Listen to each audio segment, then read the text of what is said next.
Heute habe ich einige amerikanische Begriffe, die man nicht ins Deutsche übersetzen kann. Die Amerikaner sind teilweise sehr kreativ mit Begriffen. Hier mal so ein Begriff, Doomocracy. Doom heißt übersetzt Untergang. Doomocracy verwendet man hier, um eine Situation zu beschreiben, in der Angst und Sorge die öffentliche Diskussion und den Entscheidungsprozess dominieren. Kommt euch bestimmt bekannt vor. Eine weitere Sache habe ich beobachtet. In den USA etablieren sich Begriffe, die erst viele Jahre später in Deutschland ankommen. Der Grund könnte darin liegen, dass man in Europa vom Denken her noch nicht so weit ist. Ein gutes Beispiel ist das Wort Political Correctness. Der Geburtsort dieses Begriffs ist USA. Oder der Begriff Vogue. Auch etwas, was erst hier in Amerika entstanden ist und dann durch Social Media zu euch rübergeschwappt ist. Ich habe heute viele Begriffe zusammengestellt, die hier in den USA momentan gang und gäbe sind, aber ich diese bei den Deutschen noch nicht gehört habe. Und ich wette, nach einigen Jahren werdet ihr davon auch mitbekommen. Da habe ich mir mal so gedacht, als Bonus für meine Zuschauer gebe ich euch mal diesen Vorsprung, was sich auch in Deutschland oder in Europa in den nächsten Jahren als Begriff oder auch als Gedankenkonzept bald etablieren könnte. Dann legen wir mal los.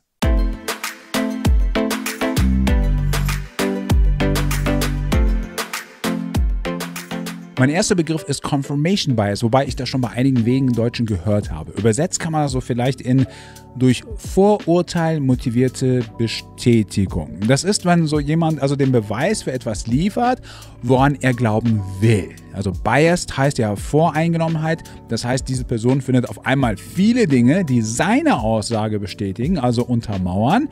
Das Problem dabei, er lässt dabei alle Gegenargumente aus. Typisch ist zum Beispiel, wenn es so 10 Quellen gibt, die seine Aussage bestätigen, aber 1 Million Gegenargumente, die dagegen sprechen. Und er nennt dann irgendwie nur diese 10 Quellen und sagt dann, seht ihr, ich habe recht. Also kennt ihr bestimmt auch. Da kommt also jemand und behauptet, Sport ist schädlich für den Menschen. Was natürlich völliger Quatsch ist. Er zitiert dann aber nur Quellen, wo nur über die Schädlichkeit von Sport gesprochen wird und zeigt dann auf sein Handy, ja schaut mal hier, ist dieser Artikel und da schau mal hier ein Video, schau mal dort. Und so typischer Fall von Confirmation Bias. Mansplaining höre ich momentan immer mehr in Amerika. Der Begriff kommt also so von Man und Explaining zusammen. Mansplaining. Das ist wohl so, dass einige Männer, bevor es weitergeht, ein ganz großes Dankeschön an meinen heutigen Sponsor CyberGhost VPN. Ein VPN-Tool wie CyberGhost ermöglicht eine verschlüsselte und anonyme Internetverbindung. Deine Identität bleibt also vollkommen anonym und deine Daten sind verschlüsselt. Wie meine Zuschauer wissen, bin ich ständig unterwegs, sei es in Mexiko oder einfach nur im San Diego County, und der Schutz meiner Identität beim Surfen ist für mich selbstverständlich. Bei CyberGhost kannst du aus einer Liste von mehr als 90 Ländern und 9000 Servern auswählen, aus welchem Land du surfen möchtest. Ab diesem Moment denken Apps und Websites, dass du aus diesem anderen Land surfst. Ich nutze CyberGhost VPN seit etlichen Jahren und das schon lange bevor die mich gesponsert haben. CyberGhost ist einer der Marktführer mit über 38 Millionen Nutzern weltweit und wird von renommierten Zeitschriften sowie Trustpilot empfohlen. CyberGhost VPN bietet spezielle Server für verschiedene Anwendungen an, zum Beispiel für Streamingdienste. Mit diesen kannst du Ländersperren umgehen und auf Streaming-Anbieter wie HBO, Netflix, Disney+, Hulu, Amazon USA oder Japan und viele mehr zugreifen. Eine Lizenz kannst du außerdem gleichzeitig auf bis zu 7 Geräten verwenden und den Zugang sogar mit Freunden teilen. CyberGhost VPN gibt es zudem für Windows, Mac, Android, iOS, Linux und sogar Spielekonsolen und Smart TVs. Für meine Zuschauer gibt es mit dem Link unten in meiner Beschreibung einen Rabatt von 83% und dann kostet CyberGhost nur noch 2,03 € im Monat. Als Bonus kommen 4 Monate kostenlos obendrauf und es gibt eine 45-tägige Geld-Zurück-Garantie. Du gehst also kein Risiko ein. So, weiter im Thema. Das ist wohl so, dass einige Männer, vor allem in der Arbeitswelt, Frauen Dinge gerne so erklären, dass die Frauen das Gefühl haben, dass der Mann sich gegenüber Frauen anders verhält, als wenn der Mann es einem anderen Mann erklären würde. Das ist, wenn der Mann so in angenehmer Stimme, langsam und geduldig, nett und ausführend, mit Wohlwollen alles detailliert einer Frau erklärt. So als wäre die Frau geistig dem Mann unterlegen und der Mann müsse alles so langsam und auch genauer erklären, so ähnlich als würde man es einem Kind erklären. Also das nennt man hier Mansplaining. Dann aber, wenn er mit so männlichen Arbeitskollegen spricht, er relativ schnell und kurzbündig eine Erklärung rausschmeißt. Und wenn man als Mann dann so einer Frau Dinge erklärt, kann es schon mal sein, dass die Frau dir vorwirft hier in den USA, dass du wieder Mansplaining betreibst. Der Begriff ist meiner Meinung nach sehr interessant. Ich habe also versucht herauszufinden, ob ich auch Mansplaining betreibe und dann merkte ich, ja, aber nur mit dem Unterschied, ich mache das mit allen Geschlechtern. denn ich halte alle Menschen, das heißt alle Geschlechter und alle Völker für gleichermaßen für bescheuert. Mich selbst inbegriffen. Das war natürlich ein Scherz. War es wirklich nur ein Scherz? Okay, wenn wir schon mal beim Thema sind, also nicht bescheuert, sondern das Thema Diskriminierung, Microracism, Mikrorassismus oder Aversive Racism. Das sind also ganz neue Begriffe. Als ich noch in Deutschland lebte, galt es als rassistisch, wenn man jemand aufgrund seiner Herkunft polemisch angepöbelt hat. So in etwa wie Ausländer raus oder du Blöder und Scheiß und dann die Herkunft dahinter. Also sowas wäre schon sofort als Rassismus erkennbar. Also es ist eindeutig. Hier in Amerika gehen die noch einen Schritt weiter. Hier sieht man die Gefahr vor allem auch im versteckten Rassismus oder auch Rassismus, der so unterschwellig und sogar unbewusst stattfindet. Zum Beispiel, wenn du auf einer Party so 10 Deutsche ansprichst, aber nur den, der etwas dunkelhäutig ist, nur den fragst, wo kommst du her? Dabei oft auch mit dem Argument, ja, und auch dem Grundgedanken, ja, ich interessiere mich doch nur für diese Person. Und auch, wieso, ist doch eine ganz normale Frage. Also im Grunde immer dann, wenn du jemanden aufgrund des Aussehens anders behandelst als die anderen.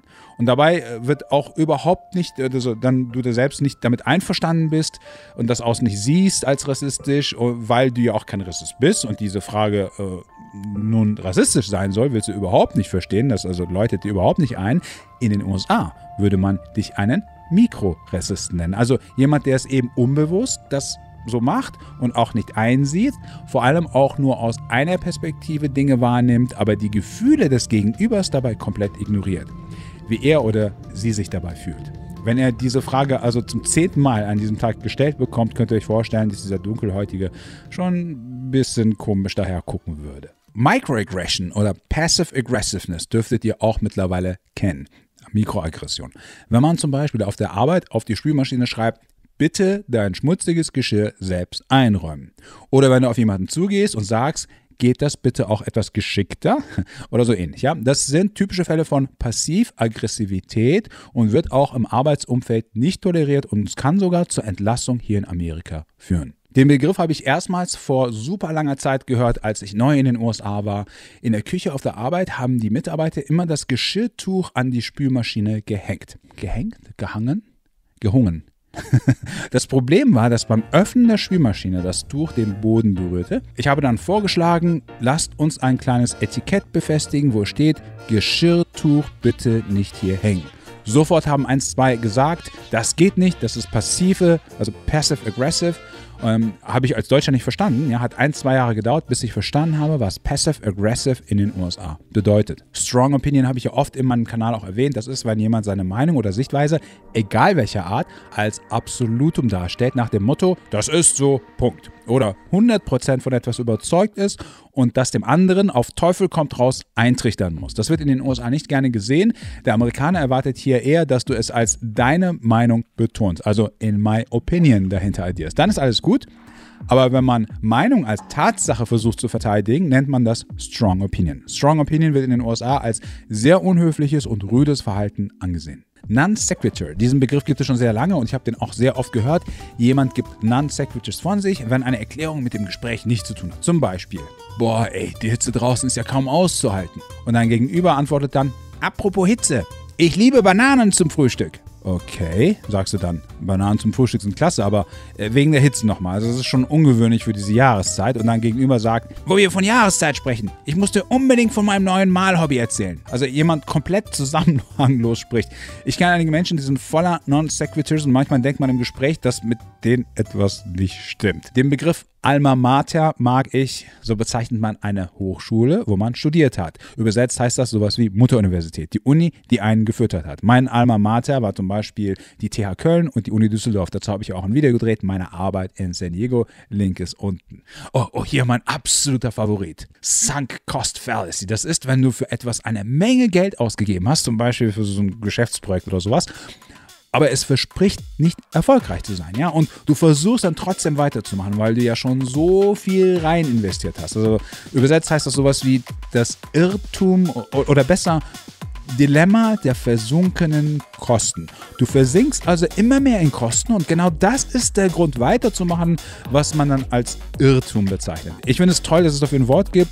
So kann dir ein Freund einfach sagen, dein Projekt hört sich an wie so eine Sunk Cost Fallacy. In diesem Zusammenhang gibt es auch den Begriff Sharper's High. Das ist, wenn man so irgendwie in einer Euphorie und aus einem emotionalen Hoch heraus Dinge kauft. So, was habe ich noch auf der Liste? Muss ich mal kurz gucken. Ah ja, genau. Doomscrolling finde ich auch total klasse. Zwanghaft durch negative Nachrichten oder Ereignisse im Internet oder Social Media zu scrollen. Das nennt man Doomscrolling. Das heißt, man kann es einfach nicht lassen, negative Ereignisse ständig lesen zu müssen. Das Gefühl habe ich manchmal, wenn ich deutsche Nachrichtenportale durchscrolle, meist steht da immer nur so was Negatives. In den amerikanischen Medien ist das nicht immer so. Hin und wieder steht da auch mal sowas wie, jene wurde geehrt, Dingsbums Festival war ein großer Erfolg, Unternehmen XY macht große Erfolge und so weiter. Hier wird grundsätzlich auch vieles an positiven Dingen erwähnt. Ich denke, ich mache mal irgendwann mal so ein Video, wo ich so aus einem deutschen Nachrichtenportal lese und dann aus einem amerikanischen. Hier auch mein Favorit, Tone Policing. Das ist, wenn du Kritik an einer Ausdrucksweise, an einer Person ausübst, statt auf deren Argument oder Botschaft einzugehen. Also jemand erzählt dir zum Beispiel mit viel Enttäuschung in der Stimme, dass er oder sie also etwas nicht gut findet, also zum Beispiel, dass ein Unternehmen gerade hunderte Menschen entlässt und du antwortest dann mit, hey, wieso reagierst du so emotional? Komm doch mal runter. Ja? Statt also darauf einzugehen, hast du jetzt den Ton kritisiert, was ja mit dem Thema nichts zu tun hat, also fast schon wieder so ein Non-Sequitur. Oder typisch ist ja, wenn jemand sagt, nicht in diesem Ton, meine liebe Dame. Und dann kann man auch antworten, Sie betreiben gerade Tone Policing und gehen nicht auf mein Anliegen ein. Darauf könnte man aber wieder auch kontern. Ihre Kritik finde ich aber auch passiv-aggressiv. In der Realität ist es sehr ungewöhnlich, dass man sich so unterhält. Aber zumindest finde ich es klasse, dass es für solche Verhaltensweisen in den USA klare Begriffe gibt. Hier noch einige meiner Lieblingsbegriffe zum Schluss als Bonus. Infodemic, wenn sich irgendwie ein Hoax oder eine so komplette falsche Information in Social Media verbreitet, kann ich hier in meinem Kanal auch manchmal beobachten, wenn einige Zuschauer immer wieder das Klischee nachsprechen, in den USA würde man sofort auf der Straße landen und keine Krankenversicherung mehr haben, wenn man den Job verliert.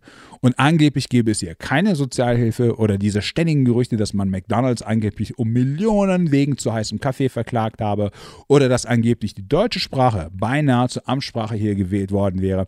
Diese furchtbaren Gerüchte, die komplett Quatsch sind, aber irgendwie in Deutschland, ja genau, zu einer Infodemic geworden sind. Auch dazu habe ich übrigens ein Video gedreht, Links sind unten. Solastalgia, ein Gefühl von Trauer und Verlust verursacht durch Umweltveränderungen wie Klimawandel oder Abholzung. Wenn dich also diese Sachen seelisch oder persönlich sehr betreffen und sozusagen dein Gemüt in schon fast depressiven Zustand versetzen.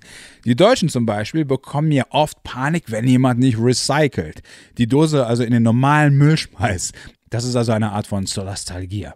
Noch eins habe ich noch, Name-Dropping. Das ist, wenn Leute Namen von Prominenten nennen, die sie persönlich kennen. Damals bei uns auf der Party, da hing der und jener immer ab. Oder ich bin mit dem und dem befreundet. Und dann sind das dann irgendwelche Namen von berühmten Schauspielern, Musikern, Künstlern insgesamt und eben sehr bekannte Leute. Und man kann es nicht lassen, dann seinen Freunden und Bekannten davon unbedingt erzählen zu müssen. Hier in Kalifornien, vor allem in Sportclubs, trifft man immer wieder Celebrities. Man findet Gemeinsamkeiten und dann unternimmt man mal was gemeinsam, ja? Name-Dropping ist peinlich. Vor allem auch in Städten wie San Francisco, Los Angeles oder wie gesagt hier in San Diego, da ist die Chance hoch, dass man irgendwann Berühmtheiten trifft, als jetzt in Bochum. Keine Ahnung, warum mir jetzt gerade Bochum einfiel. Ich bin sicher, ich habe noch eine Menge Begriffe ausgelassen. Schreibt mir doch mal unten in die Kommentare, welche ich vergessen habe und auch gerne, wie ihr zu solchen Sachen steht, wenn ihr zu dem einen oder anderen Begriff was zu sagen habt. Eure Kommentare übrigens helfen mir sehr, um weiterhin den Bezug zu dem Mindset in Deutschland aufrechtzuerhalten. Bis bald. Nochmals ein ganz großes Dankeschön an meinen heutigen Sponsor Cybeghost VPN, den ihr mit dem speziellen Link unten in meiner Beschreibung zu einem Rabatt von 83% bekommt. Dann kostet es nur noch 2,03 € im Monat. Als Bonus bekommt ihr 4 Monate kostenlos obendrauf, sowie eine 45-tägige Geld-Zurück-Garantie. Somit geht ihr also null Risiko ein.